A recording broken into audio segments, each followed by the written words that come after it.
முன்பு அரசு சேவைகளை பெறுவது பொதுமக்களுக்கும் தொழில் நிறுவனங்களுக்கும் ஒரு நீண்ட சவால் நிறைந்த பயணமாக இருந்தது. உரிமங்கள், சான்றிதழ்களை பெற காத்திருத்தல், ஆவணங்கள், ஆய்வுகள், சரிபார்ப்புகள் என்று நடைமுறைகள் மலைப்பாக இருந்தன. ஆனால் இப்போது தமிழ்நாடு அரசு எளிமை ஆளுமை முன்னெடுப்பின் மூலம் இவற்றை மாற்றி அமைத்து அனைவருக்கும் எளிதாகவும் விரைவாகவும் சேவைகளை வழங்க நடவடிக்கை எடுத்து வருகிறது. எளிமை ஆளுமை திட்டத்தின் கீழ் 10 அரசு சேவைகளுக்கான நடைமுறைகள் எளிமையாக்கப்பட்டு அடுத்த ஆண்டிற்குள் 150 சேவைகள் இணைய வழியில் கிடைக்க உள்ளன.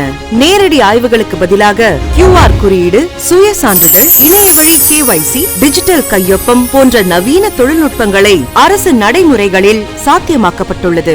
முதற்கட்டமாக மாண்புமிகு முதலமைச்சர் திரு மு.க. ஸ்டாலின் அவர்களால் சுகாதார சான்றிதழ், பொது கட்டிட உரிமம், முதியோர் இல்ல உரிமம், பணிபுரியும் மகளிர் விடுதி உரிமம், மகளிர் இல்ல உரிமம், வெள்ளை வகை தொழிற்சாலைகளை விரிவாக்குதல், புஞ்சை நில தடையின்மை சான்றிதழ், நன்னடத்தை சான்றிதழ், அரசு ஊழியர் பாஸ்போர்ட் தடையின்மை சான்றிதழ் மற்றும் நடைமுறையிலிருந்து நீக்கப்பட்ட சொத்து மதிப்பு சான்றிதழ் ஆகிய 10 சேவைகள் எளிமையாக்கப்பட்டு மக்கள் பயன்பாட்டிற்கு கொண்டுவரப்பட்டுள்ளது.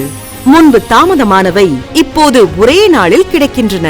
வெள்ளை வகை தொழிற்சாலைகளின் பட்டியல் 37லிருந்து 609ஆக உயர்ந்தது. இது தொழில் வளர்ச்சிக்கு புதிய வாய்ப்புகளை உருவாக்கியுள்ளது. தமிழ்நாடு மின் ஆளுமை முகமையின் தொழில்நுட்ப ஆதரவுடன் எளிமை ஆளுமை திட்டம் அரசு சேவைகளை உலகத்தரத்திற்கு உயர்த்தியுள்ளது. இந்த மக்கள் மைய, வெளிப்படையான, விரைவான இணைய சேவைகளை வழங்கிய மாண்புமிகு தமிழ்நாடு முதலமைச்சர் திரு மு.க. ஸ்டாலின் அவர்களுக்கு தமிழ்நாட்டு மக்களின் நெஞ்சார்ந்த நன்றிகள்.